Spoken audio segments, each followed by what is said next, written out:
having the garden and doing a lot of this stuff is that I remembered what my grandparents did, even in the 90s and periods of, like I said, periods of great abundance. When you could buy unlimited quantities of whatever at any grocery Hmm. store. My grandparents were still growing it in their backyard. As my parents got married next to their garden shed in 1981. That's So, funny. so, and there's photographic evidence of this. So it's like, you know, I'm there. I have a picture of my grandmother on my refrigerator in the house, and I look at that picture sometimes and I go, man, I really wish that I hadn't taken that for granted when I was younger, because I'm definitely needing it now, and I'm definitely needing to pass it on. This is the Farm Hop Life Podcast, a traveling homestead family. I'm Matt DeRosier. On the Farm Hop Life Podcast, we learn what it takes to grow your own food from everyday people. Could be a college student, grows tomatoes and salad greens on their apartment patio, a former VP of marketing for Del Taco now raising cattle in Montana, or someone who hasn't had a homestead in over 10 years. This show is aimed at teaching you what it takes to make homesteading work for you, that we all make mistakes, we all have bad days, but we can reach out and help one another thrive, and giving you the confidence needed to go feed yourself. There really ain't Because much you're else in, to do. oh man, remind me what state you're in. Tennessee. Tennessee, that's right. I thought it was Tennessee. Yeah. Did I see that your water broke or something like that? What happened there? Okay. That's a funny story. So, so I don't know how much you know about well systems. A Like, little bit. I have one. yeah. Wish I So, knew more about it. who doesn't? So the well pump feeds the pressure tank. The pressure tank feeds the house. So, in some well systems, there's they like to put a yard hydrant between the pressure tank and the house. And what I was reading about this, because I was trying to figure out what was going on very quickly, they like to put that in there for like water testing sometimes. Well, people I spoke to said they can do it or they don't do it. It just depends, really. So uh, the, this is a very long story.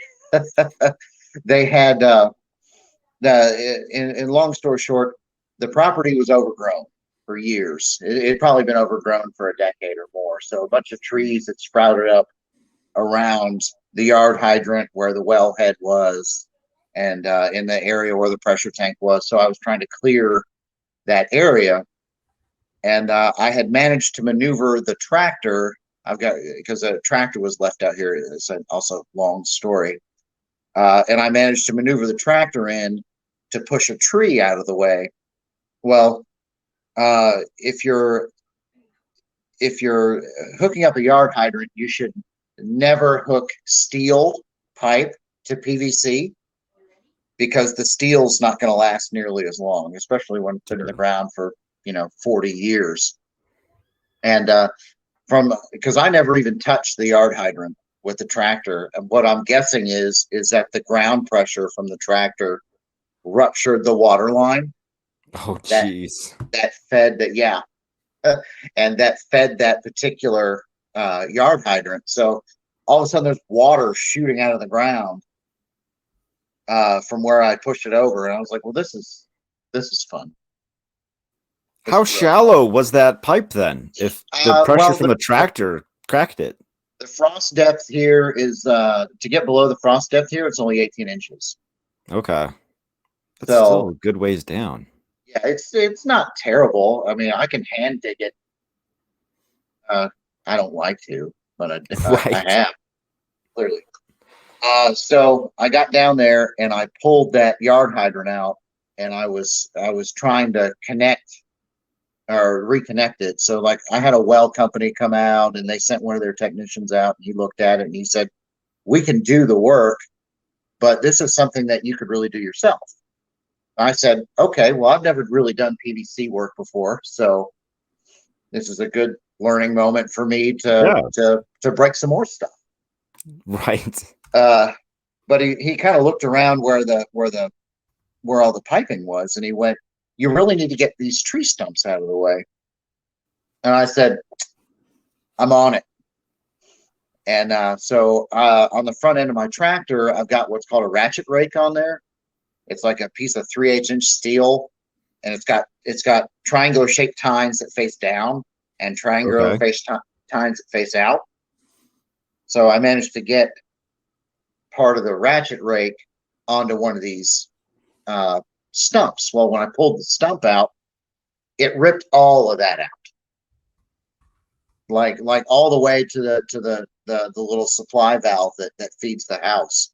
So I went from having one small problem to Oh, having wow. a very large problem. I'm looking at those ratchet rakes. That looks gnarly. Oh yeah, and that what I've got is the forestry version.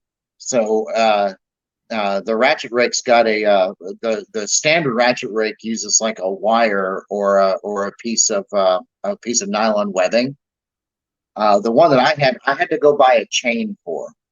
So it chains to the front of my Jeez. bucket, and I pulled that thing out, and apparently the roots had just wrapped around the piping and just right out of the ground.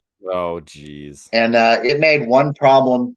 It made one small problem way worse. So I ended up having to dig that up and put in a new supply valve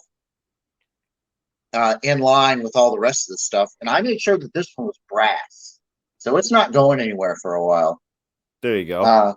Yeah, and I used a piece of like 4 or 6 inch PVC and backfilled it with gravel underneath it. Yeah. So it's not going anywhere for a very long time.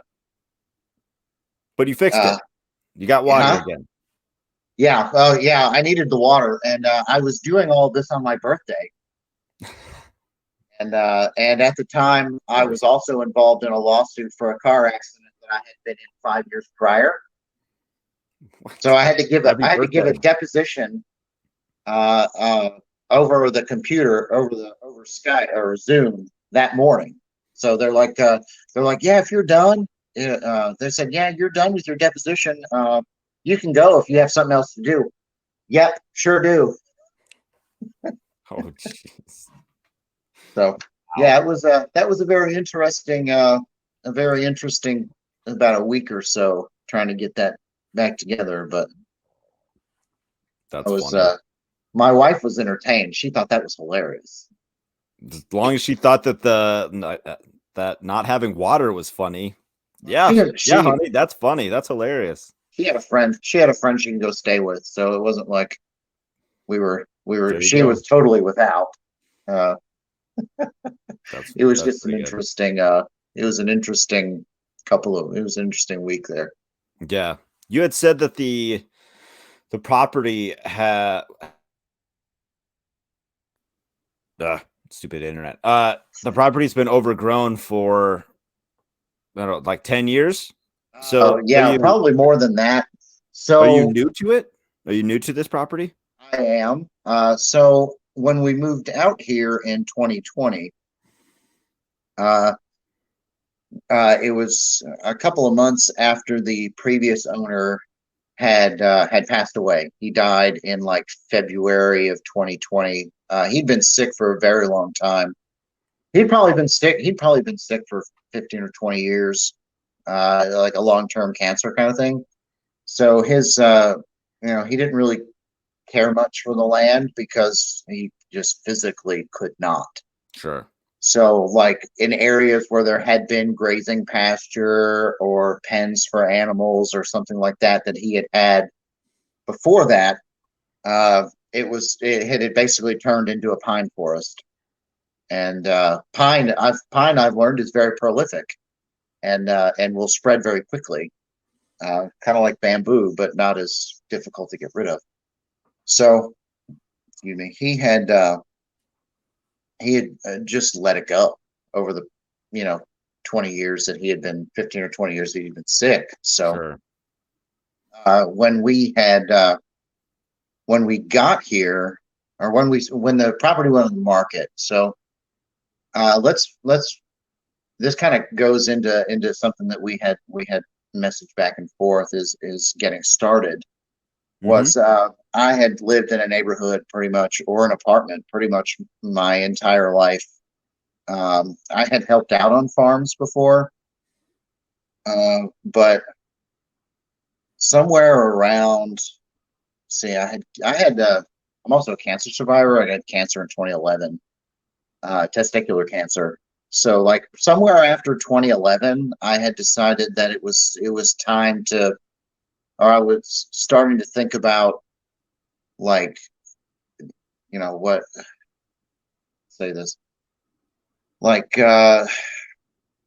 being more free, I guess you could say, and not having to live this continuous lifestyle of, my neighbor's a stone's throw away, and they can see everything that I'm doing in my backyard and all that other stuff. And so I had decided that about that time, and I kind of branched into it from prepping, like a lot of preppers talk about, we need to stockpile, X amount of food and water and all that. And I was like, well, why don't I just do that all myself?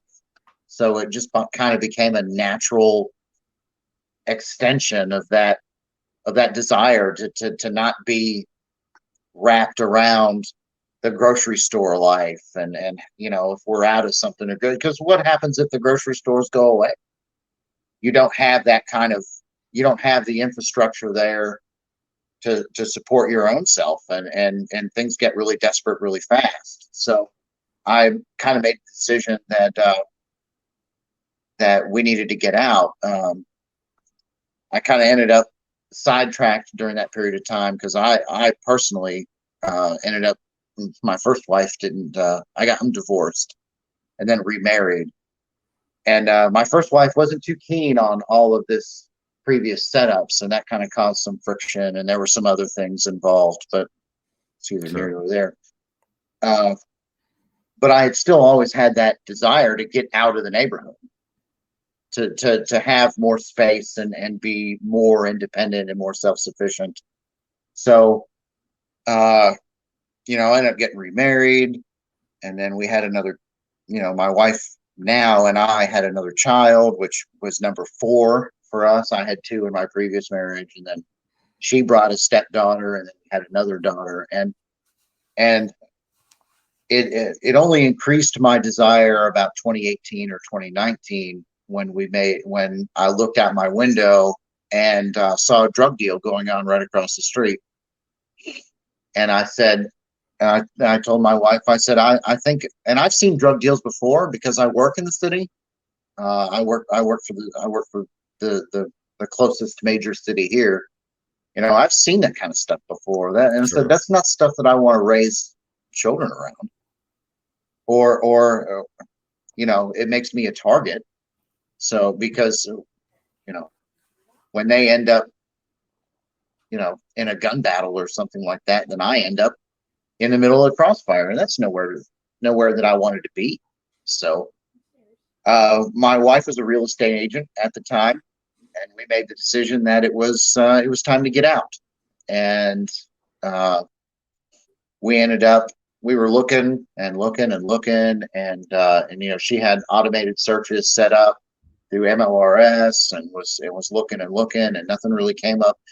And then I remember the day that this property hit the market, and it came with a tractor, and there was a barn and 2 garages and the house, and an acreage that we were looking for. And I said, that's the one. And we made it happen. And it was heartbreaking moving out of the neighborhood because I spent probably more than a decade in that house that we were in, and it hurt to move, but ultimately it was a better decision. And Yeah. so that's kind of how we ended up out here. And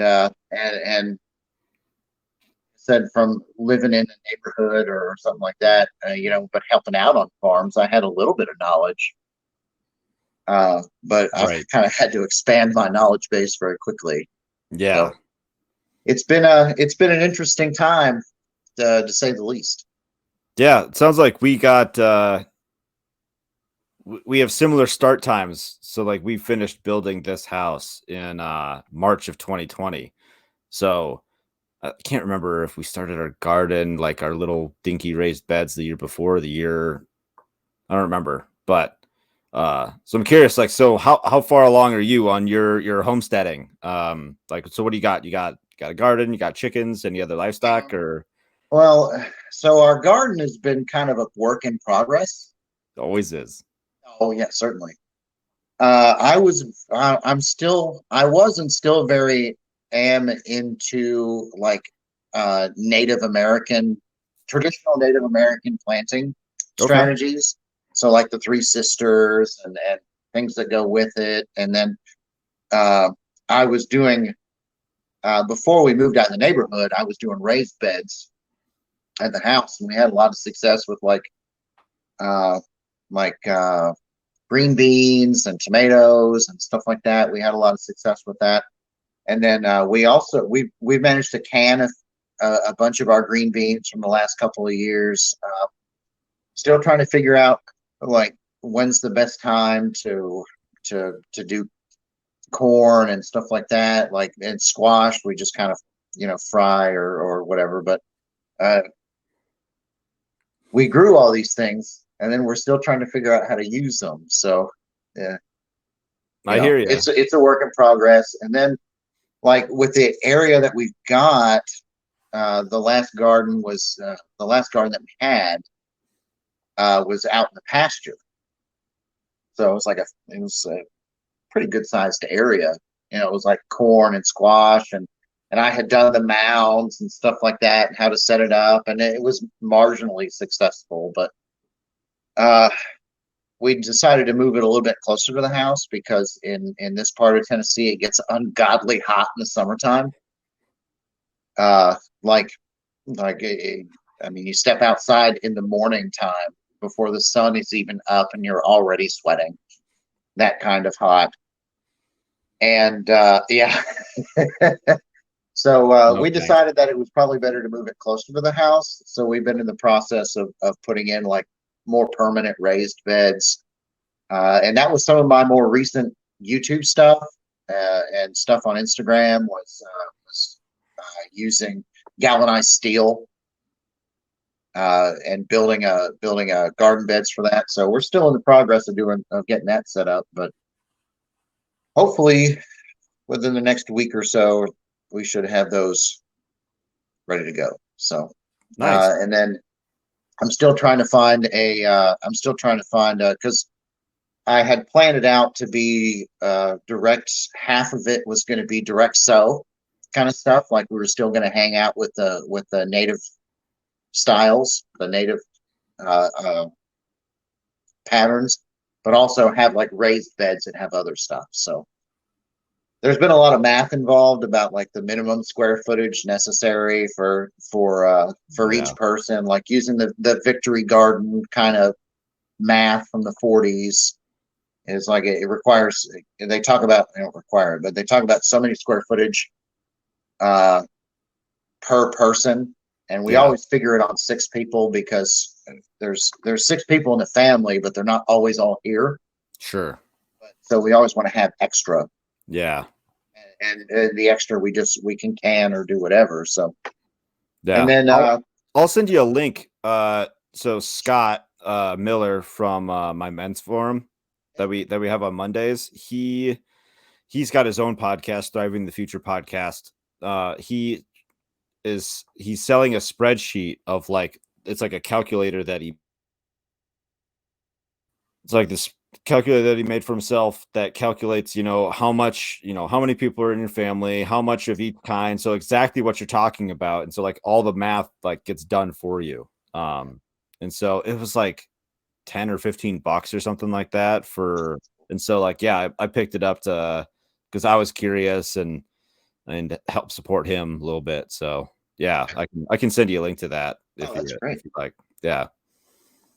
But so in addition to the garden, we've also got chickens, and we got 13 hens. We had one die like 2 weeks ago, probably from a fight that went bad Mm, uh, inside the coop over sure. pecking order and stuff. I mean, it is what it is. Yeah. So, but the 13 we've got are turning out just fine. So we always have extra that I end up selling. Uh, and I've got a couple of customers for those. So that's been nice to kind of, and that kind of feeds into you know, feeds into ideas about building community and stuff like that. Yeah. That's a great way. As a friend of mine said that selling farm fresh eggs to people that are looking for them is a great way to win hearts and minds. Yes, exactly. I've been giving them away lately, but we're going to switch into selling them again. Yeah, We he stopped had for a yeah while he's during the and molt, and but that's something that I've been trying to do uh, because I'm not new to the area, but I'm new to like a lot of these people, and yeah. we've and I talk about this a lot too. Is that if you're going to be homesteading somewhere, or you're going to have resources, and this goes back to and this also kind of talks about the idea about like the prepping aspect and things like that. Is that if you're going to have resources, it would be a good idea to get to know the people around you, because sharing is caring. You know, Yeah. like my neighbors have chickens, but they don't have a garden, and they're elderly folks on both sides of me, and they're a little bit too elderly to garden.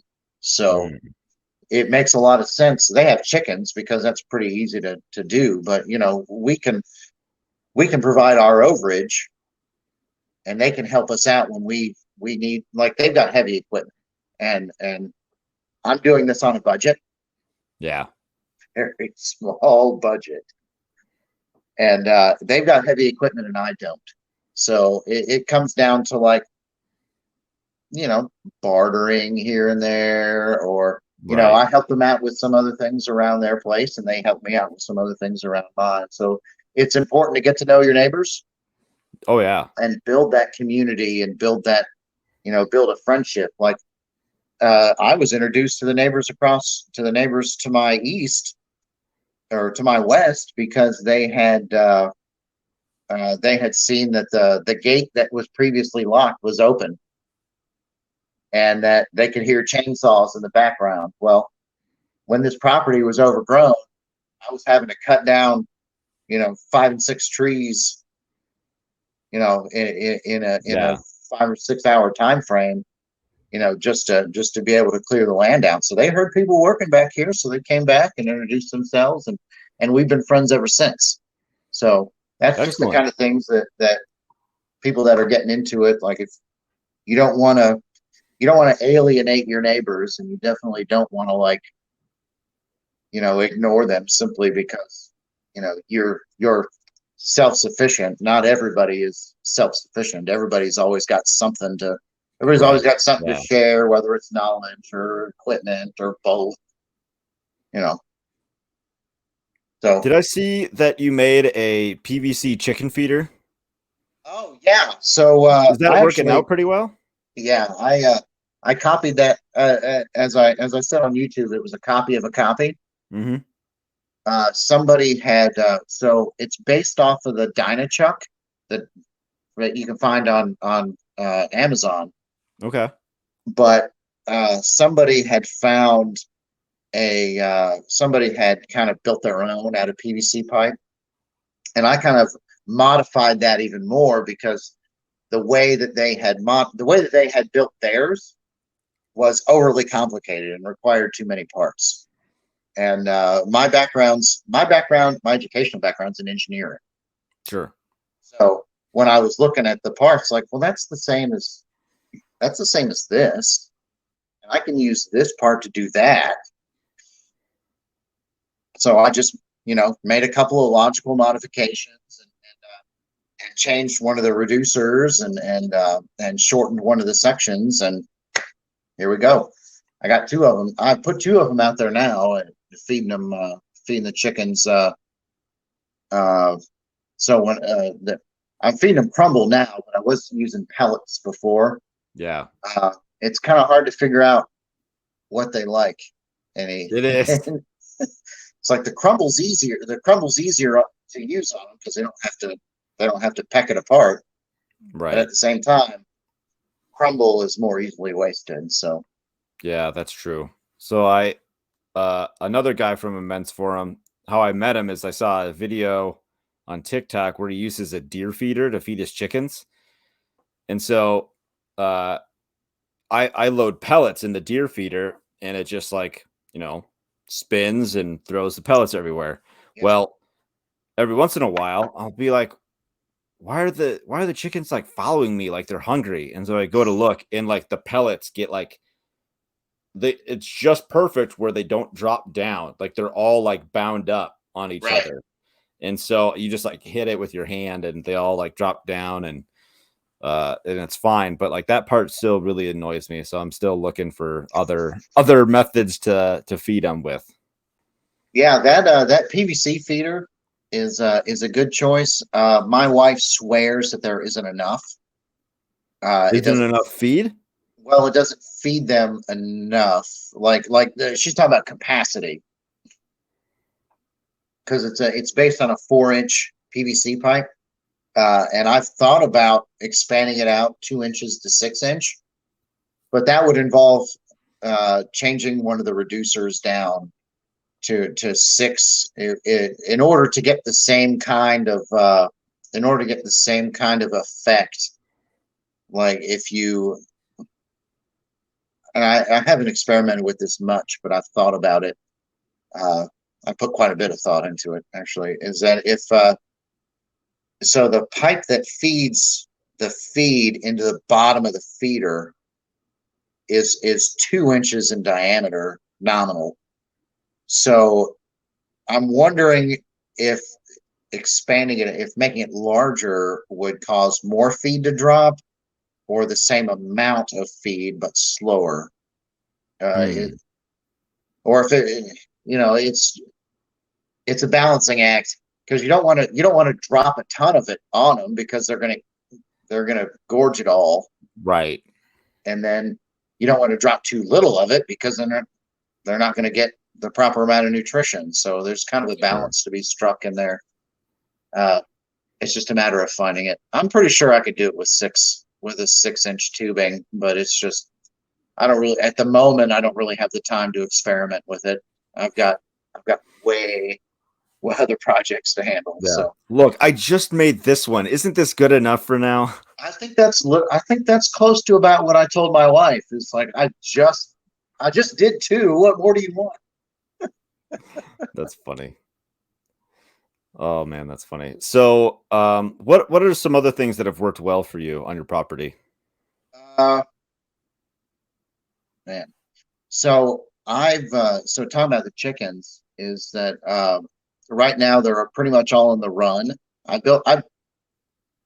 was building the run when they were really worried about like avian flu, like the bird flu they were culling, thousands of chickens in these, and that was another thing that we had talked about is that the egg supply and the chicken supply is pretty fragile based on these, that a lot of these things come from these industrial farms. Yeah. And you just saw 15,000 cows burn up in a barn. Something like that. 15, 18,000. Yeah. So that has a depending on where you're at, a pretty severe effect. So we were worried about bird flu and stuff like that. So I really up-armored the run, like a lot of like so like I've used I use the 1/4-inch welded wire. I ended up having to buy the proper size off of Amazon. You can actually do that. They've got like 100-foot rolls of 1/4-inch welded wire. and they'll ship it right to you. When you say 1/4 inch welded wire, is that kind of like hardware cloth or what? Yeah, exactly. Oh, okay, I see. But Yep, it's literally just the welded wire, like in the square form. Mm-hmm. But yeah, it's some people call it hardware cloth, some people, but it's basically 1/4 inch welded wire.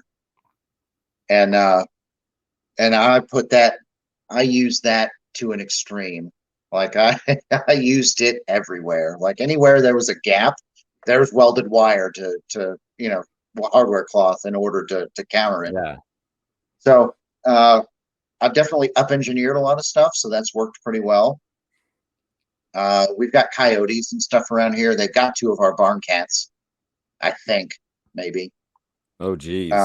We've had two barn cats just disappear, so maybe the coyotes got them, or maybe they're chasing another cat somewhere else. But Yeah. we can hear them out there. Like I shot a deer out in the pasture last year, and I could hear the coyotes off in the distance while I'm field dressing it. So it's like, gotta get out of here. I'm going to be fighting coyotes with this rifle before too long. Sure. So the predation is preventing predation. The thing has really focusing on preventing predation on those animals has been really effective. Circular planting, like when we did the Native American style, like circular Three Sisters kind of garden, that really worked. That worked out really well. Can you explain what that is? So the Three Sisters or the Yeah. Okay, so the Three Sisters, for it's corn.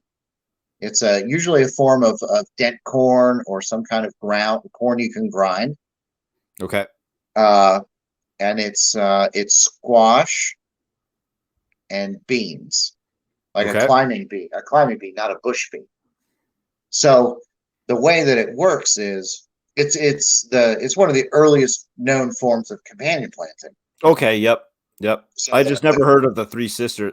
Have I heard of the Three Sisters thing before? I'm not sure, but yeah, you use the squash is like ground cover with the big leaves, and the beans climb the corn. and the corn, yeah.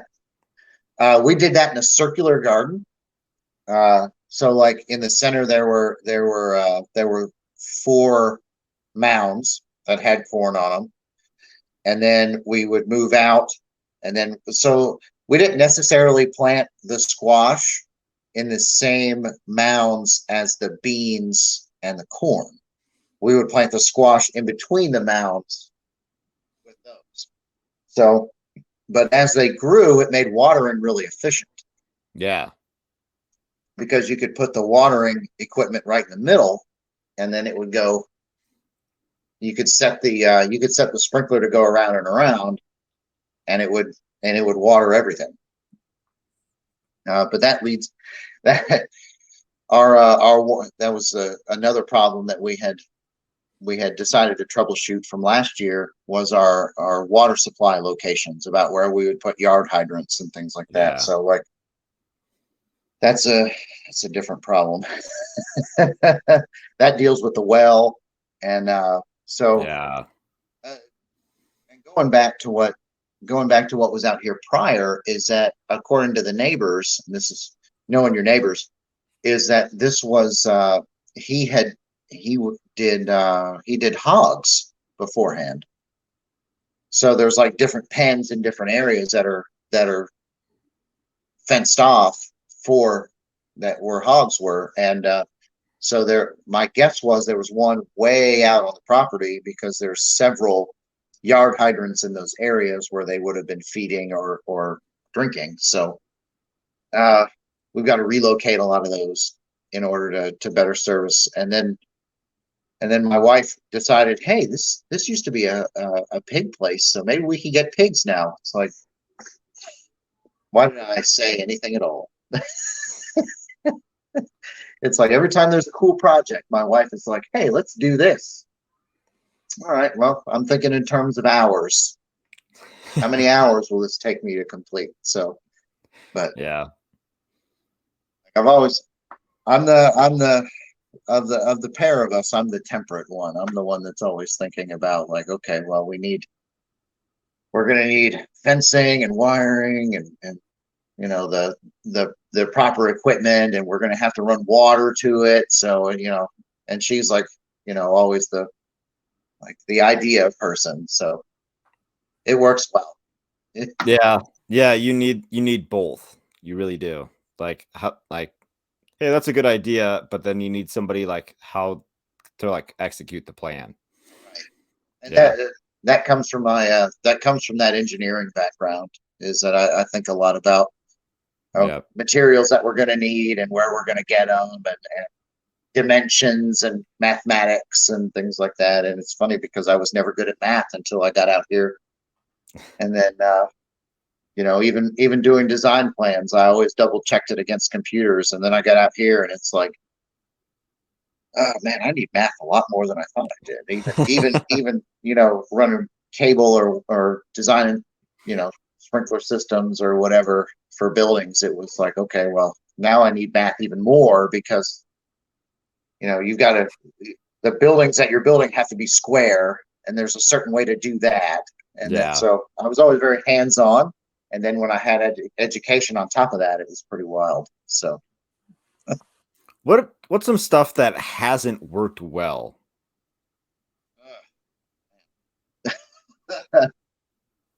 uh, really, pretty much everything hasn't worked well. Like maybe, and that's maybe a function of my own wishful thinking or too high of expectations. Sure. Yeah, but things worked marginally well. It's just that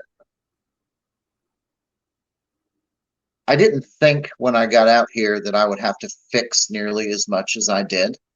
Mm, I kind of just expected a lot of things to work on their own, and and that I wouldn't have to, you know, like things would work when they need to. It's like, well, today, yeah, and even today, expectations. We'll say expectations haven't really worked well. Uh, I mean, it's you're up true. here. They need to be down here. Yeah, exactly. You know, I've got what do they say? They said I've got champagne dreams on a beer budget. Yeah. That's pretty much it. It's like today, like I'm framing in a wall section because I'm doing an interior project, you know, for the next couple of weeks, and I come home and check my mail, and my mailbox falls off of the. I was just kind of like something else. There's always something else. So Just duct tape. it's just That later. expectations. Like I just, yeah, like I just, it's always something. Yeah. And there have been a lot of times where I just go, man, it's always something, but you know, it is what it is. So Always you get something, over it. never nothing. Always something, never nothing. Yeah, yeah. You've definitely got to have an open mind, and God laughs at your schedule frequently, or Yeah, absolutely. So you mentioned being an engineer, having an engineering background, and in your YouTube videos, it also says Homestead handyman. Is that just like being a handyman on your property, or do you actually go do handyman stuff for other people as well? uh, yes and no. Many years ago, I and I had decided that hey, I can start my own business as part of the you know part of trying to be more self sufficient was to have my own kind of income stream, even if it was part time or you know to have a different income stream from my primary job, and mostly to assuage boredom. I'm pretty good with I'm pretty handy because I'm a handyman. So I was fixing a lot of stuff. Like I think one of my first jobs was resealing was recalking a bathroom. I did another job for a guy who was who was coincidentally also a homesteader at the time. Hmm. I built stairs for him, or steps for him at his house. Uh, I like to think I did that job well. Uh, so like I was like offering up skills to do just about pretty much anything. Like I was fixing appliances and doing all that kinds of stuff. And then when the pandemic hit, when 2020 started, uh, I started using a TaskRabbit. Yes. So like I was doing like a lot of like I think one of the first jobs I had with TaskRabbit was mounting ceiling fans in some person's house, and then I was mounting a lot of TVs because people were watching TV a whole lot, and I was more than happy to take their money to do it. So Yeah. I got really good with tools and stuff like that, and just picked up some stuff that I had learned along the way. And I had a guy that I worked with who basically hired me as his at the time basically as his handyman. When he had jobs that were like contractors wouldn't take, but Yeah, they're too small. it could be done in a couple hours in an afternoon. I started doing a couple of those jobs here and there. So, and then like he was renovating a house in a neighborhood. So like I got a lot of hands on with painting and improvised carpentry and cabinetry. I ended up redoing in my old house. I redid the kitchen. Like so it was a galley kitchen that had like an L angle bar, and nobody uses bars anymore in kitchens. So I deleted that and was like running cable and wiring to put the refrigerator there. So I picked up a lot of skills on my own. I picked up a lot of skills doing other things for a lot of people, other things that I'd been hired to do. So when I got out here, it was just a natural extension of Yeah. I was able to apply a lot of those modern techniques. And I found out this house was cobbled together from like, just kind of stuff that this guy could buy cheap somewhere else. So it was like not modern materials, not modern techniques. It was just kind of thrown together, like professional grade techniques. So like I was able to really renovate a lot of like part of the house that we needed to use right Yeah. away. I was able to do a lot of that, pretty quickly, simply because I had a lot of hands-on practice with it before. So when I started doing when I said the handyman stuff on the YouTube, it was just me fixing stuff out here that was broken, like the Sure. fan and putting in. I had a video for putting in workbenches that I moved around, ended up moving around later. So coming out here was just a natural extension of a lot of the things that I had been doing already. It was just higher stakes and doing a lot more of it. So, Cool. like now running chainsaws and stuff like that. And, it was just a natural extension of what I had already been doing. So, Have you done any of that stuff for any of your like your newer neighbors? There you are. yeah. Have you done any of that kind of stuff for your new neighbors? Uh, Not really. Uh, I've done a few things for a few people, but like my immediate neighbors, no, not really. They've like like my neighbors to the west, they've got hired hands that do a lot of that stuff. So they're Oh, like established, like the farm. Like I've got a farm to the east and a farm to the west. yep. So they've got hired hands or family that do all that stuff already. Well, they pay people to do already, but so I'm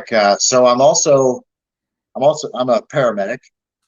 Like Oh, that's what I do for money now. It's my education is in engineering, but I've been a firefighter paramedic for 15 years, so 20 years probably. So like a lot of a lot of my interaction with them outside of friendly conversation comes at like I'm having this problem or I'm having that problem or what do you think about this? Well, here's what I think and here's what I think you should do about it, kind of stuff. Just go talk to your doctor. And that's not necessarily a bad thing. It goes back to that community thing. That they know that they can call somebody and get an answer, and I can usually, if not me, then I can get somebody there to them pretty fast. I'm pretty well connected with those people that do that stuff Yeah. that aren't me. So yeah, that's a that's a good connection to have through you. and it's funny. So I kind of do airsoft sometimes. Okay. And a funny story about meeting my neighbor to the west or my neighbor to the east. We were out doing airsoft in the forest, back behind the house, and so like the cows. I don't know if you've interacted with cows very much, but they get particularly curious when they hear people. Yep. Especially if people are where food comes from, so they tend to congregate in that area. So we're out there doing our thing, and like all of the cows come to the fence where we're close to where we're at, and of course he gets curious about what's going on out there, and we're out there, toting around, toy guns and stuff like that. He's like, "What are y'all doing out here?" It's like, "Oh, we're just, playing around." He's like, "Okay, well, have a nice day." It's like, and then he found out. Then my neighbors to the east that I'm friends with called my wife, and we're like, "Hey, yeah, he had mentioned something about that," and we're like, "Yeah." That's good. Not exactly the most, cordial way to meet somebody, but yeah, it's a funny story that I like to share sometimes. We got made by the cows. There you go. That's good. What's the best part about homesteading, do you think? The best part? Yeah, the best part. The best part would be not having to do a whole lot of work, but Then no, what would you do? Play really, airsoft with cows? oh yeah, that can be interesting. Sorry, I've developed an allergy, and the pollen here is kicking, so it's Sure. pretty rough. So the best part, really, what I've liked about it is that I can walk out of my house and I'm pretty secluded where I'm at, and so being back where I'm at is that being able to walk out of my house and not have to deal with the stress of worrying about if you're bothering your neighbors, or that's been kind of a nice part.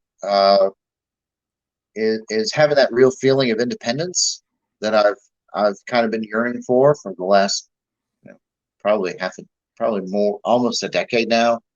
It's kind of nice to be able to just do my own thing sometimes and not have to worry about other people thinking that you're kind of weird. But at the same time, you are kind of weird because you're not like, yeah, you're not like everybody else. I go to the grocery store to buy like things that I don't have on hand. I don't necessarily go to the grocery store to buy everything that I don't, that I need.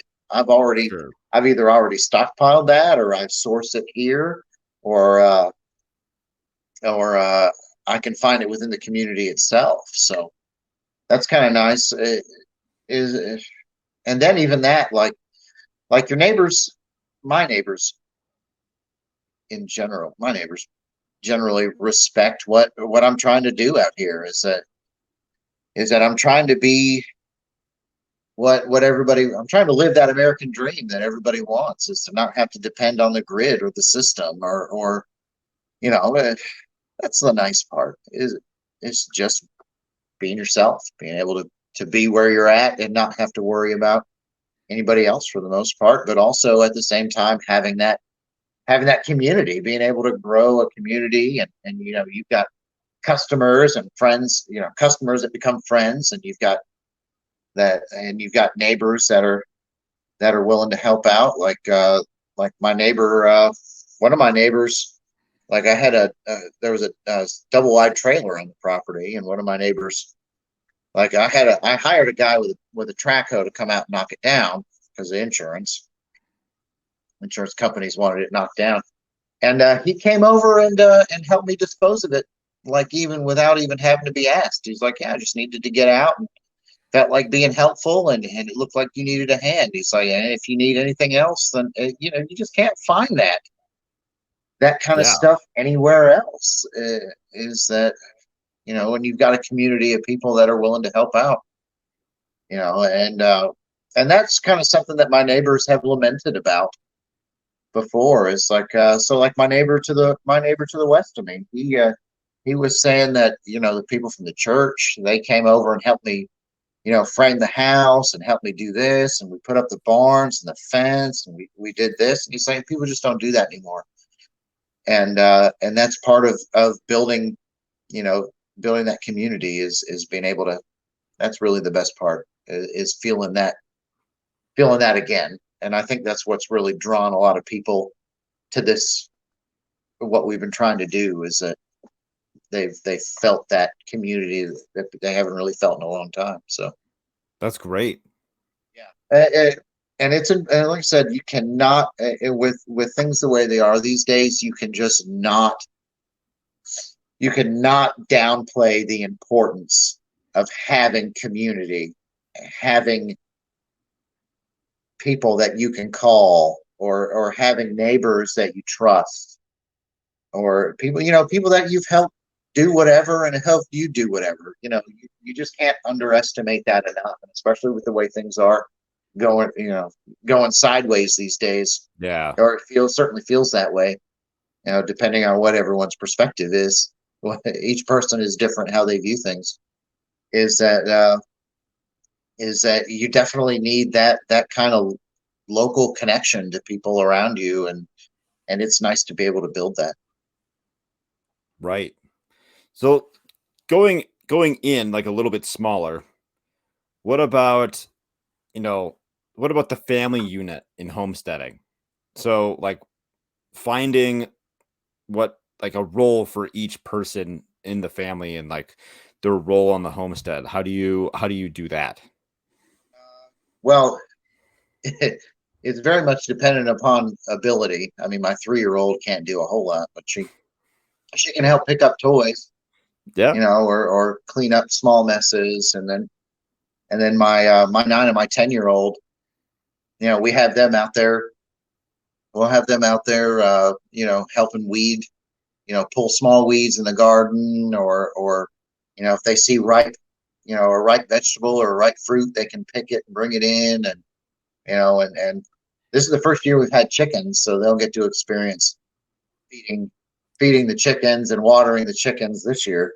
Nice. And then my son, who's 14, he actually helped build the coop and the run last year. So like he's kind of my right hand man, so to speak. Is that he's the one that helps me. Like if I say I need this done, I need this done, I need this done, and I want you to do, like, I give him something that he can physically manage.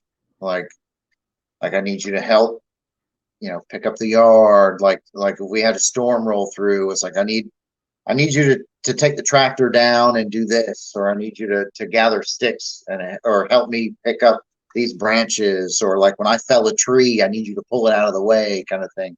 Yeah. And then my wife, she kind of steps into those traditional, I hate to say gender role gaps, but it's a gender role, particularly in a traditional family style, is that she's really the motivator. Like, what is it? I don't know how biblical,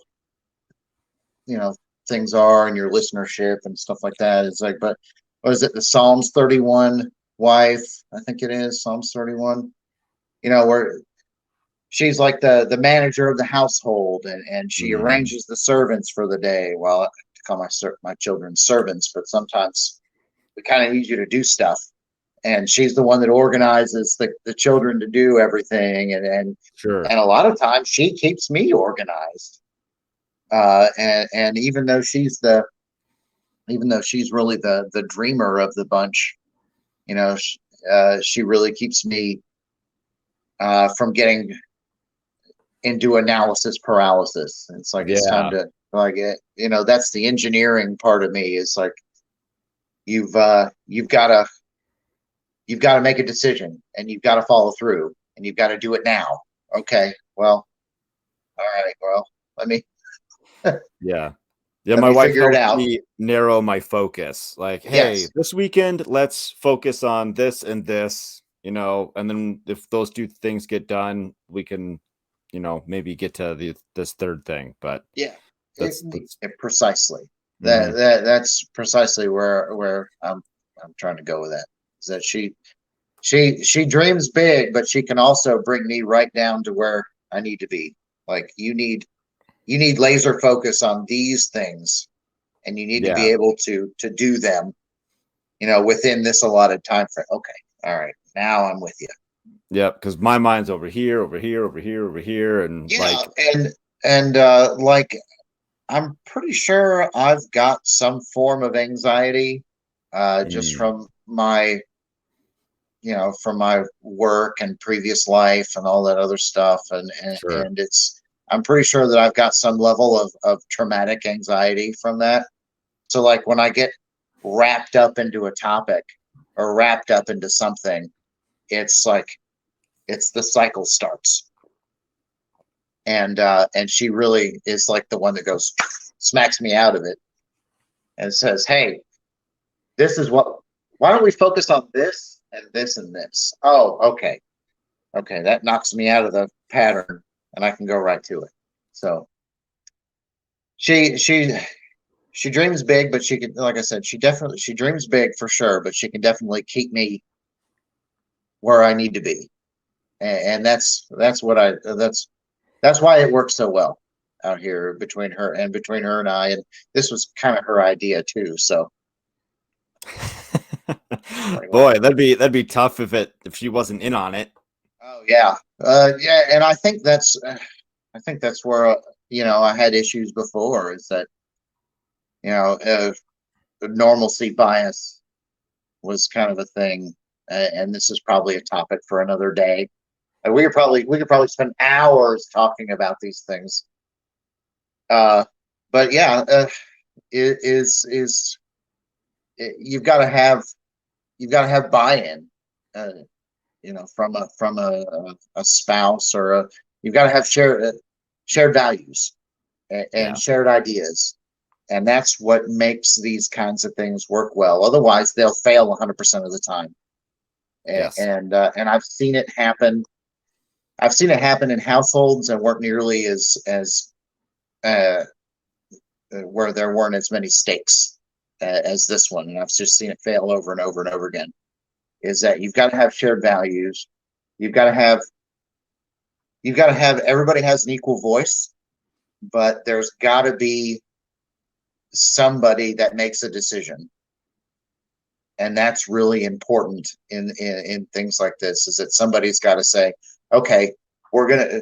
I've heard all the options, and this is what we're doing. Yeah. And from the biblical aspect, is that's always been a traditional gender role, and so that's the lead that I took, and that's the lead that she's chose to follow. So uh,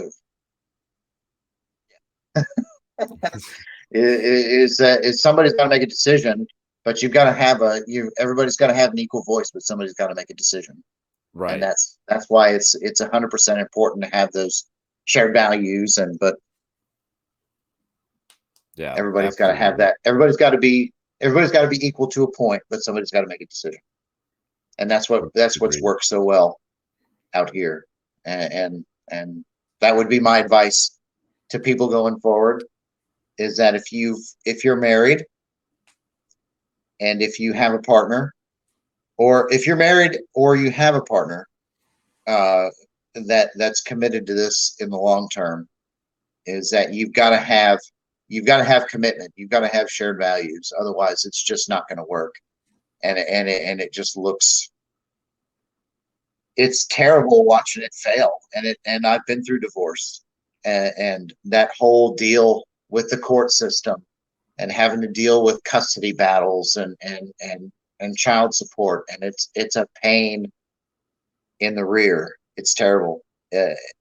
If you have problems, please sort them out. But you got to have shared values, and if you don't have shared values, then Yeah. you got to find some sort of common ground in order to make that happen. Yeah, it's hard enough to get things going, doing like a homestead and stuff. And so if you're not working like on the same page, you're just going to be fighting each other more than, making progress, achieving those goals. So yeah. Yeah, it's like this stuff out here it was hard enough doing it on my own. It'd be hard enough trying to fight somebody else while doing it. So Right. You got one hand in the garden, the other hand fighting. yeah, exactly. That Yeah. that would just make it harder. Yeah. What would you tell people that want to get started? Growing a garden, raising chickens, anything like that? That's well, as it's in the Army, it's Met TC dependent. Never heard that one. Uh, it's like mission, enemy, time, terrain. You can that's the top. I think that's the top four, but it's dependent on basically it's saying it's dependent on where you're at and what you're doing and what your goal is. So it's a kind of reverse planning method. Sure. For the Army. So like it depends on where you're at. If you're and with some political stuff that's happened recently, it's going to make buying land and buying a house even that much harder. Sure. If you're in an apartment, or if you're in a house where you can't have chickens, well then you might have to compromise a little bit. You might have to visit a farmer's market. But definitely, if you can build a garden out, that's probably the best place to start. That's what got me into it, is gardening, is just having, like a place to be able to grow your own tomatoes, or grow your own banana peppers, or I grew banana peppers and jalapenos and tomatoes for a while, so I was making my own salsa. Yeah, definitely a garden would be a good way to start. It's kind of a good gateway drug into that kind of lifestyle, is at least being able to disconnect, anything you can do to disconnect from the grocery store lifestyle, like Yeah. it's like, I want to make this, or I want to make that. Okay, well, I need to go to the grocery store to get that, or I need to go, to this place to do that. It's like I started with growing my own vegetables and making my own bread. And my son and that's some of my son's fondest memories, is when he was, 4 and 5 years old. And my first wife would go off to work because she was a nurse, and she worked overnight, and she'd leave the house at like 5 o'clock.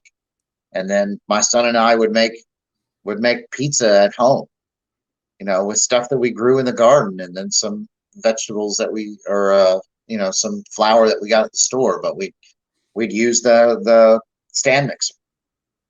Making your own bread. That's the kind of stuff that kind of gets you hooked into it, is growing your own, at least being able to grow your own vegetables. That's kind of a big thing. Learning how to make bread, even if you're not, we don't all have the space and the time to make our own flour, to make wheat, or to grow wheat, or to grind it, or whatever. But you can start just as easily with store bought, or even if you source it from somewhere else that's not necessarily a grocery store. But those are probably some of the best kind of gateway drugs, so to speak, of getting into it is gardening and making your own bread and spending time with your family. Yeah, little those little moments really make a difference. Like it's been quite a long time in the making, but we've been trying to get it took, I don't know, maybe 6 months for my son to finally have the courage to like crack an egg like on his own. I mean, he's 2, so like he like just like he's like, I don't want to do it. I don't want to do it, because one time he like cracked it too hard and made a big mess. And um but now he likes doing it. Now he asks for, like, to make this or to make that. So it's been a lot of fun doing it that way. And that's something that my stepdaughter's gotten into is she's asked for like cookbooks and stuff like that. It's like, well, what are her favorite things to make? Okay, well, we can plant those things and we can grow those herbs. We can grow those herbs and we can grow those vegetables, and we can get those things. We can substitute ground beef for, like, ground venison that we've got in Yeah. the. Those are the things that we can substitute those things, and we can show them, and passing it on to the next generation is we can show them that there's another way to live, and it's not attached to the system necessarily. It's not attached to the grid. It's not, bioengineered meat or bug protein or whatever it is that they're coming up Right. with these days. And then your That it's daughter, your stepdaughter has she has an invested interest in the garden then, if she's planting stuff that she wants to make with it. yeah, that's the idea. Yeah. And we can Perfect. I love perpetuate that. that by saying, okay, well, you grew this now. Now you can find ways to use it. Mm-hmm.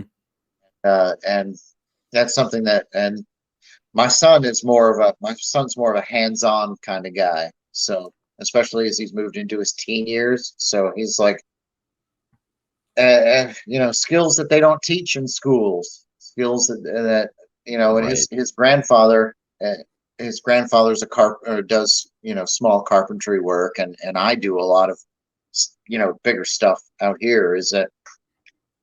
Is teaching those hands-on kind of, your hands, the work of your hands and the sweat of your brow has value. Mm-hmm. And this is what's important. You have more stake in this thing if you've done something to perpetuate it, as Yeah. opposed to, like when you're built, like my neighbors. It's like you built a house. You built a house with your own hands. That's something that's important to you. Yeah. As opposed to like where we were living in a neighborhood where it was cookie cutter, and they would hire a group of immigrants at Lowe's to come and do framing for a day. That doesn't have any value to me. But Right. doing the work out here myself has a way more value to me personally. Like, I have a vested interest in maintaining all of this, simply because I've put my own my own soul into it. Like, this is important to me. So that stuff like that, like teaching the next generation that when you put your own sweat and your own tears and your own blood into something, that it has infinitely more value than these things that you buy at Walmart. So Yes. that's at base. I think that's what's important to me is being able to pass it on to somebody else. Yeah. The next generation. I love that. And they're going to So need it. The way things that I feel things are going is that they're going to need it far more than I ever did. And I learned a lot of these skills from my grandmother, sure. who grew up in the middle of the Depression. She was born in the 20s and then lived through the 30s and the 40s. So she knew all about gardening and canning and stuff like that. She canned until the day she died. Probably not exactly the day she died, but she canned up until she couldn't Sure. anymore. Right. We were finding canned vegetables and stuff like that in her house after, when we went into to organize things afterwards. Is that we were finding those things where she had just went to the store while they were on sale and canned it, because that was, if she couldn't grow it, then she could buy it cheap and then do it on her own. That was just skills that I grew up with, that I didn't appreciate really at the time, because I grew up in the 80s and the 90s, in times of great abundance, and now we're reaching time periods where I can't find 5/8 inch plywood or 5/8 inch OSB at a hardware store, and that's like a standard size. Yeah. I can't find it. So hard times are important it's important to galvanize the next generation and our children against those things. And I'm having to go back to things that my grandmother taught me that I didn't appreciate at the time, but Right. I'm sure having to use them now. Right. 40, 50 years later or something like that. Yeah. Oh yeah. Well, like I said, I watched my grandmother. So my grandparents, and that was kind of what spurred on, having the garden and doing a lot of this stuff, is that I remembered what my grandparents did, even in the 90s, and periods of, like I said, periods of great abundance. When you could buy unlimited quantities of whatever at any grocery store. My grandparents were still growing it in their backyard. As my parents got married next to their garden shed in 1981. That's funny. So, and there's photographic evidence of this. So it's like, I'm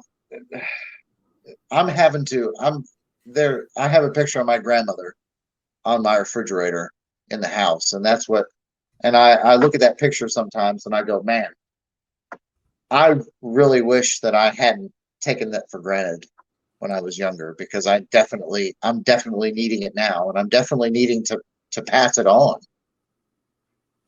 because it's just the way things are it's getting to that point where it's really important. So, right.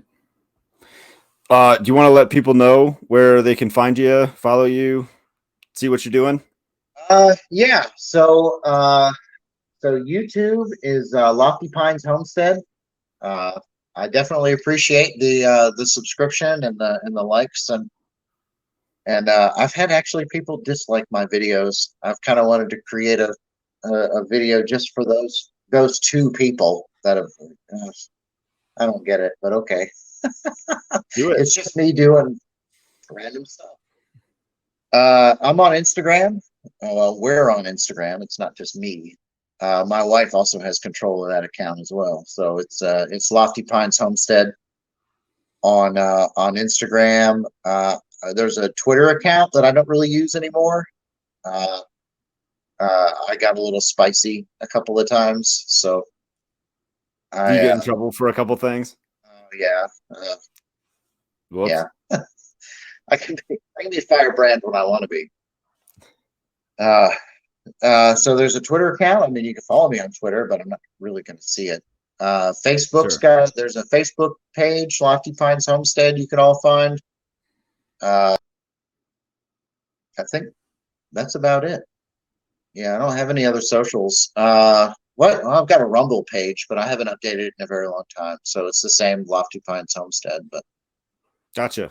I'll add those all to the show notes. And yeah, just out of curiosity, what are you trying to do with your social media accounts? Just like kind of post what you're doing, and just kind of, if something happens, and if not, whatever. That's usually what happens. I was trying to do a schedule there for a couple of weeks where I was trying to post every Monday or every Wednesday, but